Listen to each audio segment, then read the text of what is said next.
It is important to note, Nazi Germany's war effort was largely supported by two organizations, one of which was called IG Farben. IG Farben produced 84% of Germany's explosives. One of the unspoken partners of IG Farben was J.D. Rockefeller's Standard Oil Company in America. In fact, the German Air Force could not operate without a special additive patented by Rockefeller's Standard Oil. The drastic bombing of London by Nazi Germany, for example, was made possible by a $20 million sale of fuel to IG Farben by the Rockefeller's Standard Oil Company. This is just one small point on the topic of how American businesses funded both sides of World War II. One other treasonous organization worth mentioning is the Union Banking Corporation of New York City. Not only did they finance numerous aspects of Hitler's rise to power, along with actual materials during the war, it was also a Nazi money laundering bank, which was eventually exposed for having millions of dollars of Nazi money in its vaults. The Union Banking Corporation of New York was eventually seized for violations of the Trading with the Enemy Act. Guess who the director and vice president of the Union Bank was? Prescott Bush, the father and grandfather of former U.S. Presidents George W. Bush and George H.W. Bush. What do we really know about our elected leaders, including our presidents? How much do we really know about their personal backgrounds and their family histories? For instance, did you know that Prescott Bush, the grandfather of our current president George W. Bush, ran a bank and other Manhattan-based organizations that were actually front companies for the Nazis? U.S. Senator Prescott Bush sat on the board of the Union Banking Corporation. This and other Manhattan-based organizations were actually nest eggs for German industrialist Fritz Thyssen. Thyssen was the main financier for the Nazis. He later published the autobiography, I Paid Hitler.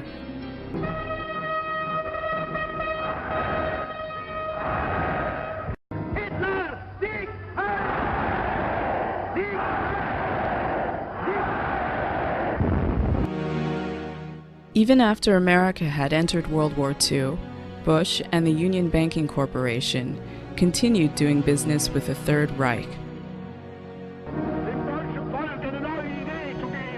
After the start of America's intervention in the war, the U.S. government seized the holdings of the Union Banking Corporation and other Nazi-affiliated companies associated with Prescott Bush. Later, however, with the profits and contacts gained from this venture, Prescott Bush created the Bush family fortune, jump-started his own political career as a U.S. Senator, and established the Bush family dynasty. Prescott Bush was also involved with a steel company that used Nazi slave labor from the concentration camps. Two Holocaust survivors recently sued the U.S. government and the Bush family for $40 billion, claiming the Bush dynasty benefited from Auschwitz slave labor during World War II.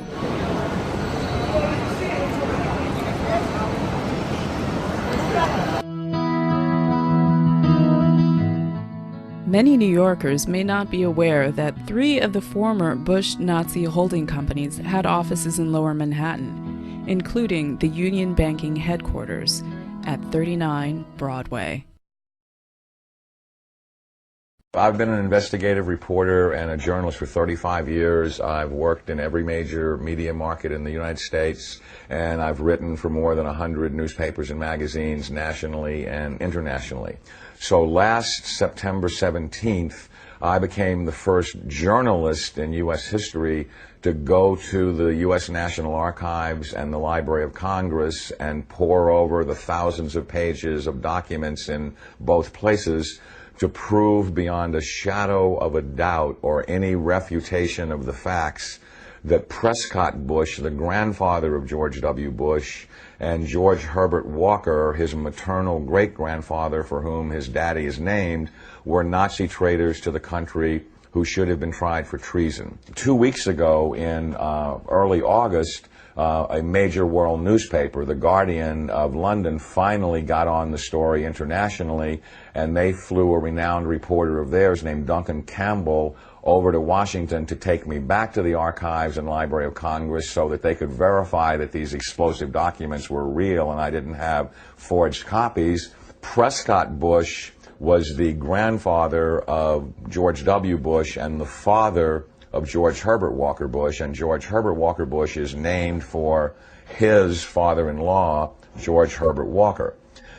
Prescott Bush graduated from Yale in 1917 and was in Skull and Bones with E. Rowland Harriman, who was the younger brother of W. Averill Harriman. The Bush family really had nothing going. They were essentially social climbers and opportunistic people. At the time that Prescott Bush met Dorothy Walker, he was a tire salesman. And George Herbert Walker, as all fathers do when their daughter's going to marry someone, said in his heart, you know, it's not an appropriate thing socially that my daughter marry a tire salesman. So he brought Prescott Bush first into Brown Brothers Harriman and then Union Banking Corporation. In actuality, it was anything but a bank. It was essentially a Nazi money laundering operation that had a lot of tentacles into a lot of different other businesses. They owned a shipping line called Hamburg American Line, for example, which was the first Nazi front business seized, although the line was no longer operational in 1942. In the early 1930s, it transported Nazi spies into the U.S., and then their promotional ads offered cash rewards to any American citizens who would go back on Hamburg American Lines and proselytize for Hitler.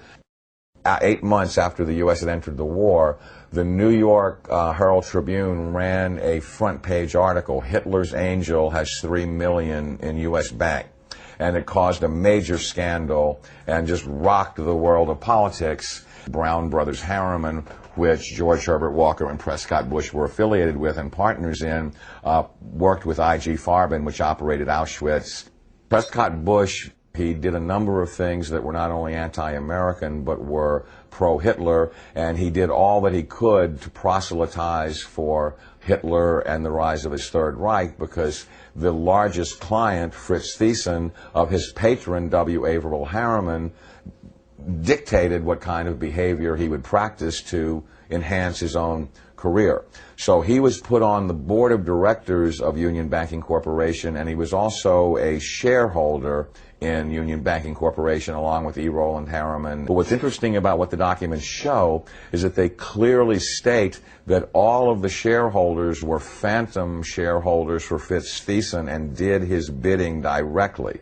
So the point I'm making is it's not as if they bought these shares of stock as a passive investment to hopefully profit from the war. They were directly doing the bidding of the individual who built the Nazi war machine. Some very shocking documents that I saw at the Library of Congress 2 weeks ago on August 10th. On August 9th, excuse me, had to do with the hearings of the McCormick-Dickstein Committee of November 1934, show that Prescott Bush and the DuPont family, the Remington family, and J.P. Morgan tried to overthrow the U.S. government, assassinate FDR, and put a Hitler-style fascist state in place. I have in my possession testimony from the McCormick-Dickstein Committee in November of 1934 by one of the fascist plotters that they were going to follow Hitler's model exactly and impose martial law on the United States, round up unemployed people that were worthless to the economy and troublemakers and Jews and put them into internment camps. And their plan was, if necessary, to exterminate the people that could not be part of the effort. The only reason the coup attempt in 1934 didn't succeed is that they hired the wrong general to lead it, General Smedley Butler, the great Marine hero, two-time Congressional Medal of Honor winner, who worked with the plotters just long enough to be able to identify who they were and then blew the whistle on them to Congress. Incredibly, after being warned by the FBI and the Justice Department and the Treasury Department to cease and desist in their Nazi dealings, they had continued them until 1951. There had been 28 additional seizures of Nazi assets and Nazi business fronts between late 1942 and 1951, and that they had moved Nazi assets into Switzerland, Brazil, Argentina, and Panama, and they had continued to do business with their primary Nazi patron, who was Fritz Thiessen, who backed Hitler beginning in 1921 and who was the wealthiest man in Germany, and a steel and coal baron who, with his partner Friedrich Flick, essentially built the Nazi war machine along with I.G. Farben. In 1951, when Fritz Treason died in Argentina, Union Banking Corporation was liquidated by the U.S. government, and Prescott Bush received $1.5 million for his holdings in his Nazi business, and that was the beginning of the Bush family fortune for all intents and purposes. George Bush doesn't take his philosophical foundation from the Bible or the teachings of Jesus in the Sermon on the Mount. George Bush takes his inspiration from what he learned in Skull and Bones and from the Thule Society that Hitler and Goebbels and Goring cut their teeth in, Bohemian Grove, these evil organizations that perpetrate the ugly things that these criminals are doing to this country, for which they must be held accountable. Now you look at the Republican National Convention this week, and you bring in Arnold Schwarzenegger to speak last night. Schwarzenegger is the son of a Nazi. He has praised Nazis. He has praised Hitler. He talked last night in terms like, we will not falter, we will not waver, we will win this war on terror. He's a leader who doesn't flinch, who doesn't waver, and does not back down. Well, that's exactly the speeches that Hitler made after the Reichstag fire. Terrorism and the homeland being under attack are precisely the issues that Hitler used to subvert everything within the German system of government. This is a criminal regime. They not only emulate Hitler, but its genesis comes from Hitler. And I defy anyone, a historian, journalist, author, anyone, to come forward and disprove my premise that you cannot differentiate Hitler's invasion of Poland in 1939 and the Reichstag fire and his attempt to dominate the world from George W. Bush's unprovoked invasion of Iraq and subversion of the Constitution through the Patriot Act after 9/11, which I submit is his Reichstag fire. Karl Rove and his minions are every bit the masters of propaganda that Joseph Goebbels was. They literally took lessons from Goebbels and Goring about how to create such brilliant propaganda that unreality can become reality, and reality can be subverted to fantasy, political subterfuge right before your eyes. On the 21st of November 1934, the following rather chilling article appeared in the New York Times. It concerns the discovery of a planned coup that could have altered the course of American history, yet today hardly anyone knows anything about it. A plot of Wall Street interests to overthrow President Roosevelt and establish a fascist dictatorship backed by a private army of 500,000 ex-soldiers and others appeared before the House of Representatives Committee on Un-American Activities, which began hearings on the charges. If these long-forgotten accounts can be relied on, I seem to be looking at an attempt to set up a fascist government in the land of the free. A coup that could have toppled one of America's most revered presidents, paved the way for a possible alliance with Italy and Germany, and thereby change the complexion of World War II. Fascism was seen as an example to be learned from, because it seemed like a quick fix. All you needed to do was get people to shape up. You could have had a handful of the wealthiest people in the United States found guilty of treason and sentenced to death.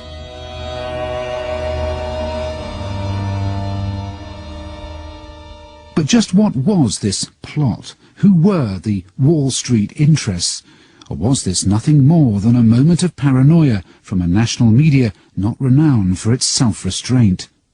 Well, the answers to some of these questions may have to wait until I can get my hands on the bulk of the evidence, documents detailing evidence heard behind closed doors by a congressional committee. But I already have the official statement released by that committee when it reported back to Congress. Its members clearly had no doubt that a fascist coup was in the offing. In the last few weeks of the committee's official life, it received evidence showing that certain persons had made an attempt to establish a fascist organization in this country. There is no question that these attempts were discussed, were planned, and might have been placed in execution when and if the financial backers deemed it expedient. So such a plot, backed by powerful people, was waiting in the wings. That much is very clear. But how did it come to this? Well, it all happened during one of the bleakest moments in US history. They used to tell me I was building a dream. The America of 1933 was in the teeth of the Great Depression, a time of extreme poverty, desperation, and the barren plains of the grapes of wrath. Brother, can you spare a dime? I see millions of families trying to live on income so meager that the pall of family disaster hangs over them day by day. Once I built a tower, now it's done. Brother, can you spare a dime? The Great Depression is not called the Great Depression in this country by accident. Michael Kazin is professor of history at Georgetown University in Washington, D.C. It was the deepest and the longest economic downturn in American history. As many as 1/3 of the labor force was unemployed in the early 1930s especially. Really the core of the industrial economy was all but shut down. Say, buddy, can you spare a dime? All of this added to a sense that American society was coming apart, not just the economy. People no longer had much faith in the authorities at any level, economic or political. Yet the image of those days we've been left with is not social unrest, fascism and treasonous plots, but one of dignified suffering and resilient faith in the American dream. No one illustrated that better than President Franklin D. Roosevelt, whose New Deal reforms promised jobs, pride and fresh hope to ordinary Americans. I, Franklin Delano Roosevelt, do solemnly swear that I will faithfully execute the office of President of the United States and will, to the best of my ability, preserve, protect, and defend the Constitution of the United States. So help me God. FDR's New Deal policies brought an increase in public work programs, more help for the poor, and the removal of the dollar from the gold standard. Yet while history remembers FDR as a visionary saviour in America's hour of need, some at the time saw him in a very different light.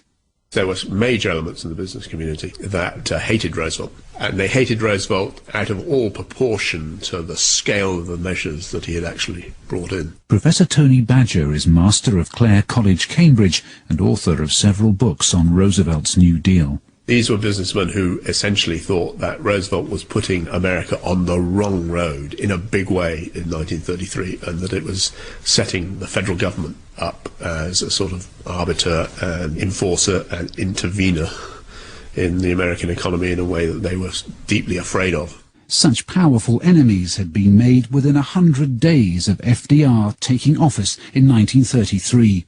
The businessmen were also aware that out in the country there were demagogues who were making really popular, apparently radical-sounding appeals, and they were always worried that Roosevelt was unleashing these forces, would encourage these, what they thought of as crackpots, to wreak havoc. The right wing in America wasn't going to sit back and let this happen. It's into this world that the plot to overthrow FDR was born. But who was going to lead it, and how did they think they'd get away with it? I'm hoping the answers lie amongst the formerly secret papers of the Congressional Committee that investigated the planned coup.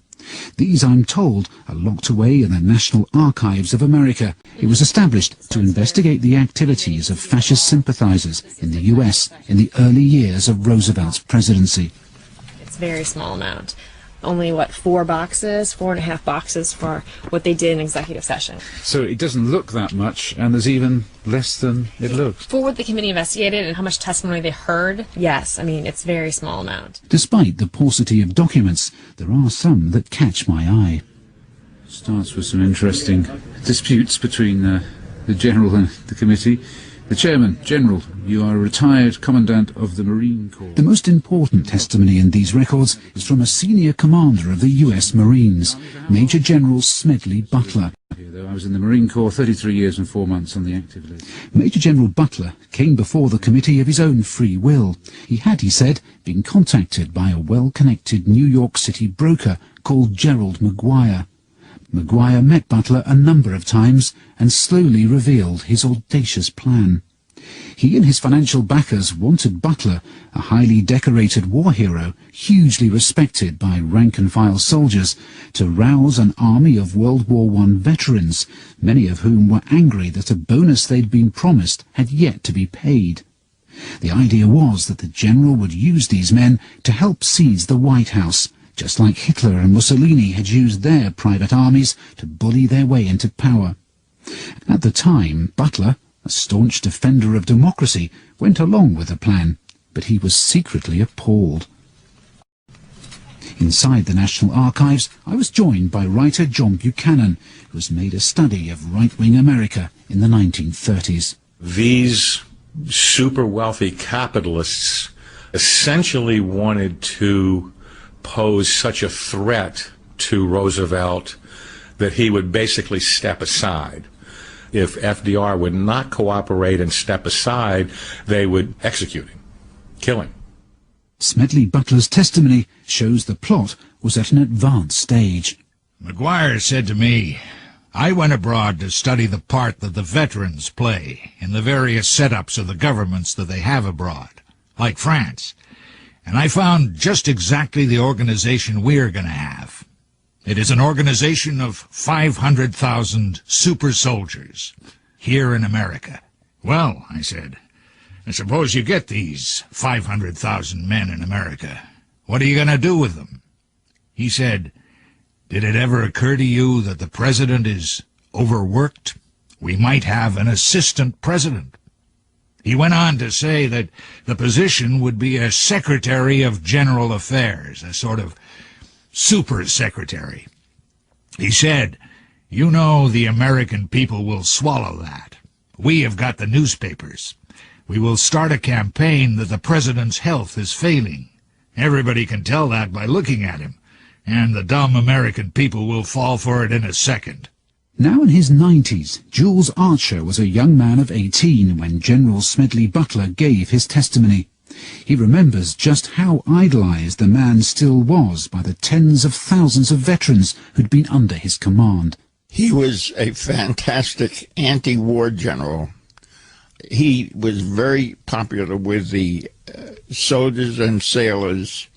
He fought for them, and he fought for their rights. That was one of the reasons he was selected for the plot, because they knew he could raise a paramilitary army of veterans who would follow him because they believed in him.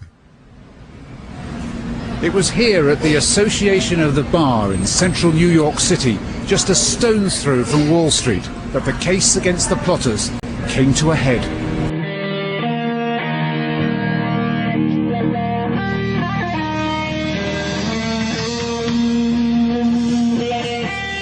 One of the most important witnesses who came here was Paul Cumley French, a journalist Smedley Butler took into his confidence after the conspirators had tried to recruit him. French had also met chief plotter Gerald Maguire at his Wall Street offices, and he recounted their conversation to the committee. "We need a fascist government in this country," he insisted, "to save the nation from the communists who want to tear it down and wreck all that we have built in America. The only men who have the patriotism to do it are the soldiers, and Smedley Butler is the ideal leader. He could organize 1 million men overnight." During the course of the conversation, he continually discussed the need of a man on a white horse, as he called it, a dictator who would come galloping in on his white horse. He said that was the only way to save the capitalistic system. But it was Smedley Butler, war hero and soldier's friend, who exposed the plot. He continued his meetings with Maguire until he gathered enough information on the plotters to bring the evidence before the McCormack-Dickstein Committee.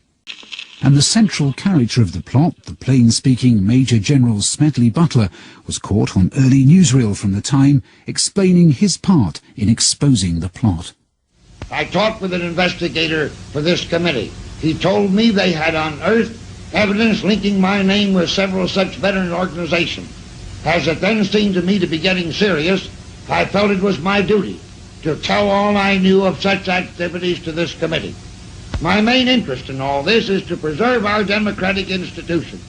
So Smedley Butler remained adamant that he was the target of a fascist plot, and there was never any doubt either in the mind of committee chairman John McCormack that the forces of fascism were gathering to storm the White House. But who was going to fund the coup? Even with the backing of 500,000 veterans, a plot of this sort against the most powerful government on earth needs money as well as muscle, and an awful lot of it too.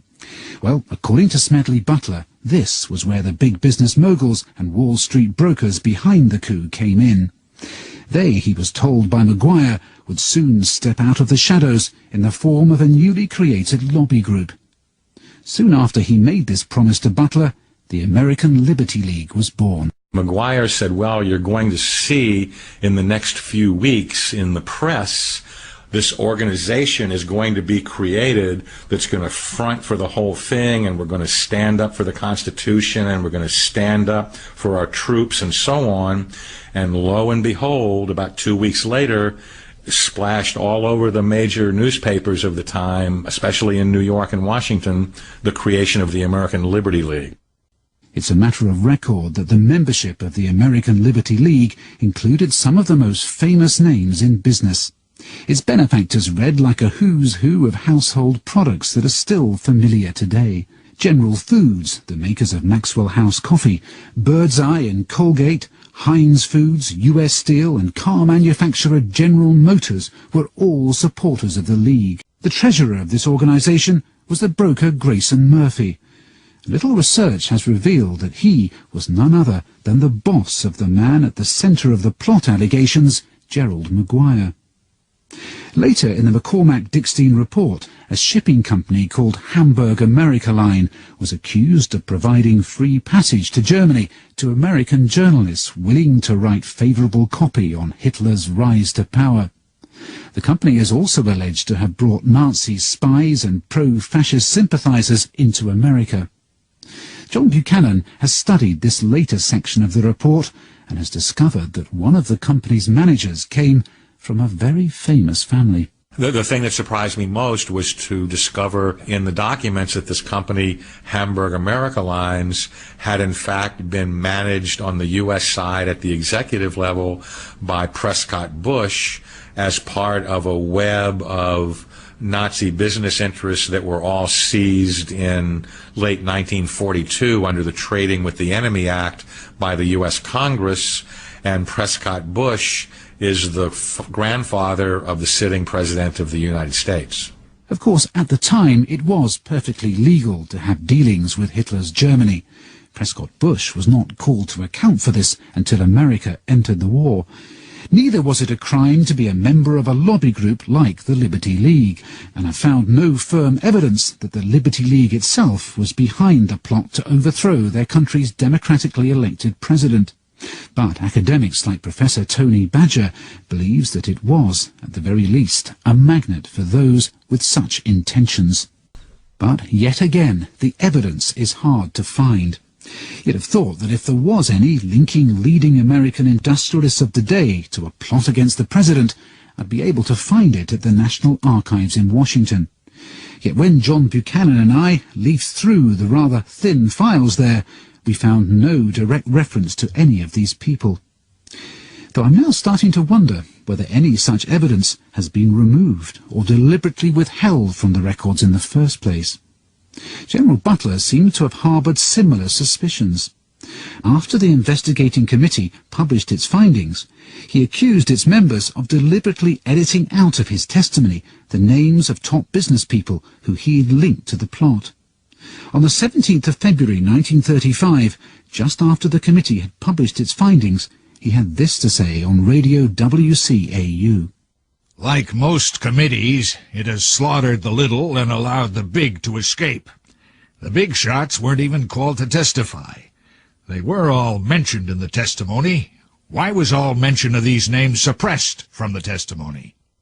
The co-chairman, Samuel Dickstein, admits that the papers were censored, but insisted that this was for a very good reason. The testimony given by General Butler was kept confidential until such time as the names of the persons who were mentioned could be checked upon and verified. This accounts for the fact that when the results of the hearings were made public, references were omitted. That argument would have seemed fair enough if names had later been checked and verified. Yet most of the senior figures implicated in General Smedley Butler's evidence were never asked to appear before the committee to answer the questions raised.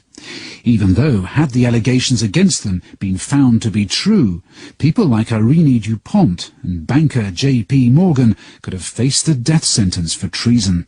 The investigations mysteriously turn to vapor when it comes time to call them to testify. FDR's main interest was getting the New Deal passed. And so he struck a deal in which it was agreed that the plotters would walk free if Wall Street would back off of their opposition to the New Deal and let FDR do what he wanted. John Buchanan. With their cover blown, it seems likely that the plotters and their wealthy backers had little option but to accept such a deal and return to the business they knew best, making money. There were little warning signs, but few were paying attention when George H.W. Bush the Poppy ran for president in 1988 and 1992. First, during the campaign, it surfaced that one of his campaign staffers was a distributor of pro-Nazi propaganda. Before the ink was dry on the individual's resignation, further revelations showed there were in fact a number of ex-Nazis on Bush's campaign staff, including Laszlo Pastor and Jaroslav Stetsko. Pastor was a member of the Hungarian Arrow Cross during World War II and served as an envoy to Germany. The Arrow Cross was known to be excessively brutal even to their Nazi allies. Stetsko served as the prime minister of the short-lived Ukrainian puppet government. During the short reign of this puppet regime, over 100,000 Jews were slaughtered in Lvov. George H.W. Bush's insensitivity towards victims of the Holocaust is underlined by his employment of Fred Malloch, a well-known collaborator with former Nazis in both his presidential campaigns. Upon winning the presidential race, George H.W. Bush, the Poppy, placed his assets in a blind trust headed by his close friend William Stamps Farish III. That appointment should have triggered alarm bells that something very dark and sinister is buried in the Bush family's past. His grandfather William Stamps Farish sold the Japanese the gasoline used in the attack on Pearl Harbor. Likewise, the elder Farish supplied Hitler's war machine with oil and tetraethyl lead. George H.W. Bush's father, Prescott, was close friends with the elder Farish and remained so even after the elder's testimony before Congress provoked Harry Truman to cry out, "This is treason." In fact, during the war, Prescott had 3 companies seized from him for trading with the Nazis. To understand the web of intrigue and follow the money from the Holocaust to the Bush family, we need to start with the period immediately surrounding World War I. By 1916, August Tyson could see that Germany had already lost the Great War and he needed to protect his fortune. His eldest son had been groomed to run the family steel business in the Ruhr. His second son Heinrich discreetly changed his citizenship from German to Hungarian and married the Hungarian aristocrat Baroness Margaret Bornemisza de Caution. Near the end of the war, August Tyson opened the Bankboerhandel in Schivart in Rotterdam. Holland was a neutral country during the war, and the new bank would serve as the perfect location to launder funds from the Tyson Bank in Berlin and protect his fortune from Allied financial demands. At the end of the war, Heinrich, now going by the name of Baron Tyson Bornemisza de Caution, moved to Rotterdam and became the principal owner of the Bankboerhandel in Schivart. All that remained to be done in August Tyson's plan was to set up an American bank. In 1922, Averell Harriman traveled to Germany to set up a branch of W.A. Harriman in Berlin. Harriman had hired George Herbert Walker, George H.W. Bush's grandfather, to run both the New York and Berlin branches of his expanding investment firm. During his stay in Germany, Harriman had met the Tyson family and agreed to help the Tysons set up an American bank. In 1923, Germany was in economic shambles and Tyson met with his friend General Ludendorff, who advised him that Germany's hope lied with Hitler and the Nazi Party. Tyson soon became a financial backer of the Nazis and Hitler. Early in 1924, Hendrik J. Koenhoven, the managing director of Bankboerhandel in Schivart, traveled to New York. Meeting with Walker and the Harriman brothers, they founded the Union Banking Corporation. In 1926, August Tyson died. The eldest son Fritz expanded the Tyson empire by creating United Steel Works. Tyson also brought Frederick Flick on board. The Tyson-Flick Union was designed to suppress the union movement. As a result of the merger of Tyson and Flick, George Walker hired his son-in-law, Prescott Bush, to manage the United Steel Works account. One division of United Steel Works consisted of both Consolidated Silesian Steel Corporation and the Upper Silesian Coal and Steel Company. Both were located in the mineral-rich Silesian area of Poland. The arrangement was extremely profitable for all four men: Tyson, Flick, Walker and Bush, until the Depression started in 1929. Congressional investigations after the war showed that United Steel had supplied 50.8% of the pig iron to Nazi Germany and likewise was a major supplier of all other ferrous-based metal products needed by Hitler's war machine. Hence, one of the largest munitions makers in Nazi Germany was funded by Prescott Bush, the father and grandfather of two future U.S. presidents. Due to the Depression, Harriman merged with Brown, forming the Brown Brothers and Harriman firm. Internally, the stock of Consolidated Silesian Steel Company was held by the Harriman 15 Corporation, formed by Harriman and Bush.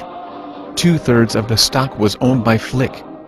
By 1934, with Hitler in solid control of Germany, the profits from the Tyson-Flick Union soared to over 100 million. Both Union Bank and the Bank Boerhandel in Schifart were overflowing with money.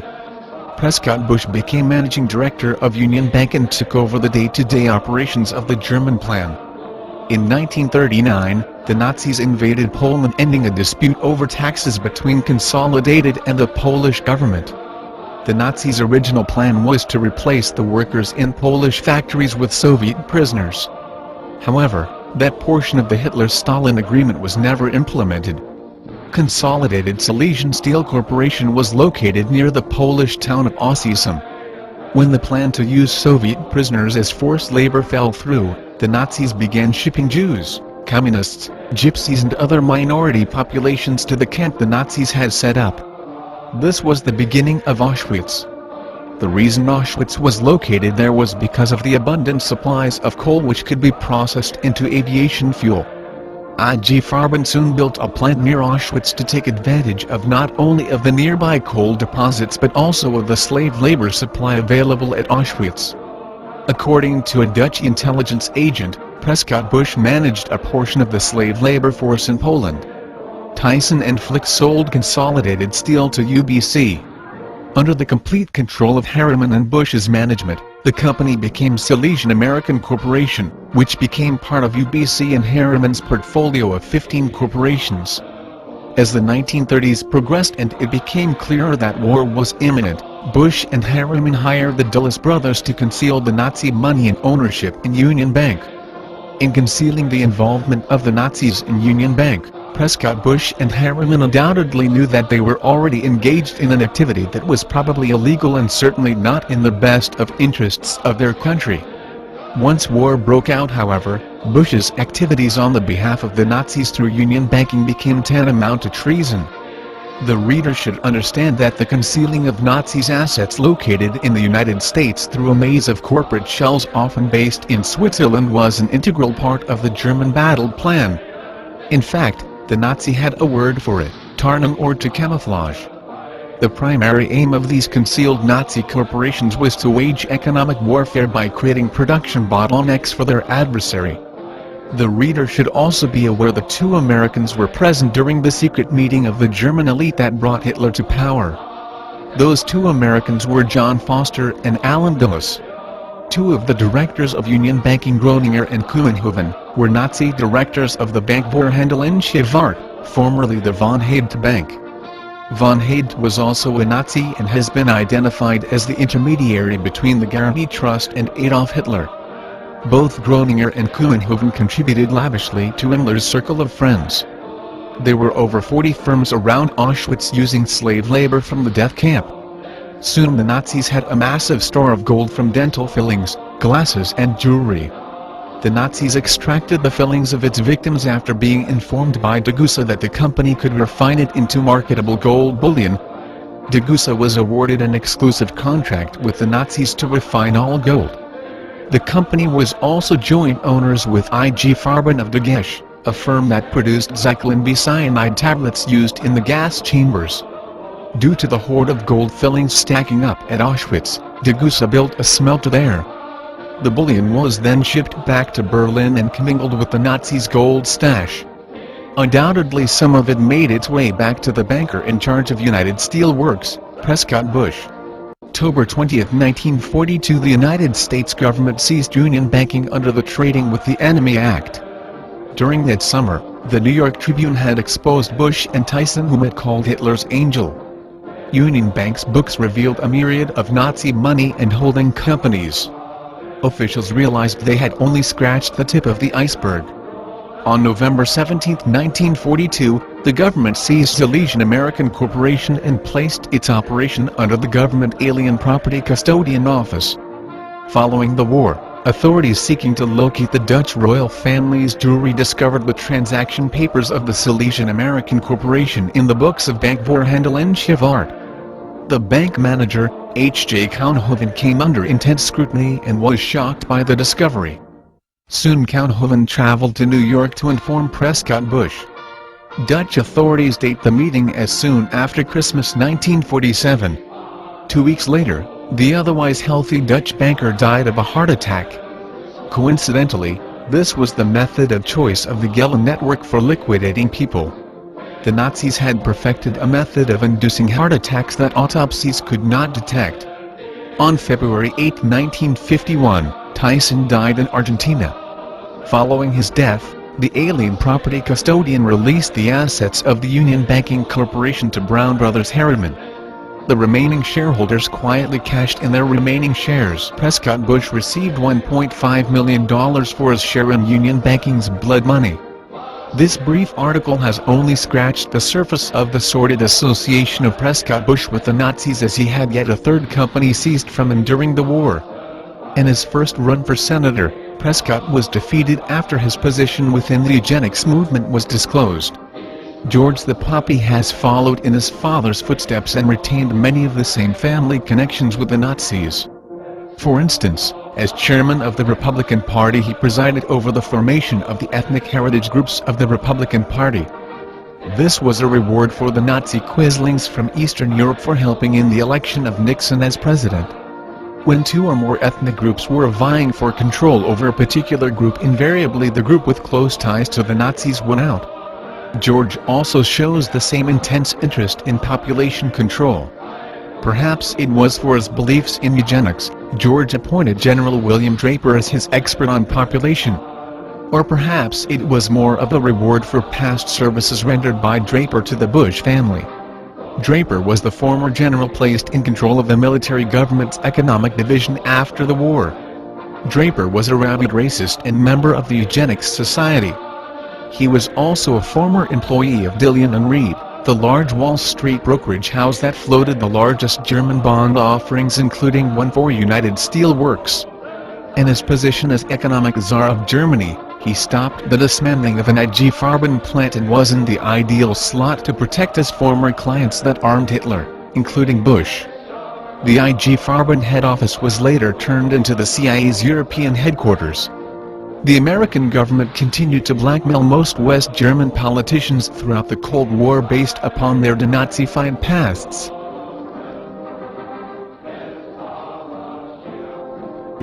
And Americans, I think, in the 30s cared more about security than they did about democracy.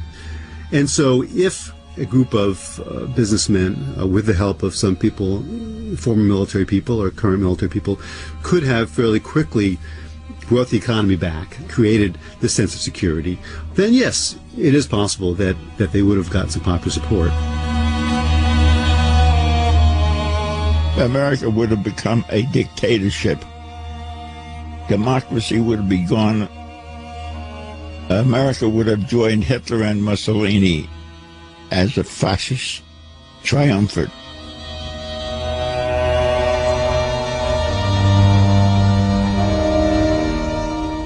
Perhaps the biggest remaining question is whether, had the coup gone ahead and been successful, the American people would ever have put up with a dictator in the White House. It's critical that every citizen of this country rise up and do something, because the day of reckoning is at hand, and these people are Nazis. They are practicing Nazi philosophy. They are mimicking Nazi tactics, and time is running out. God bless you, and may God bless America.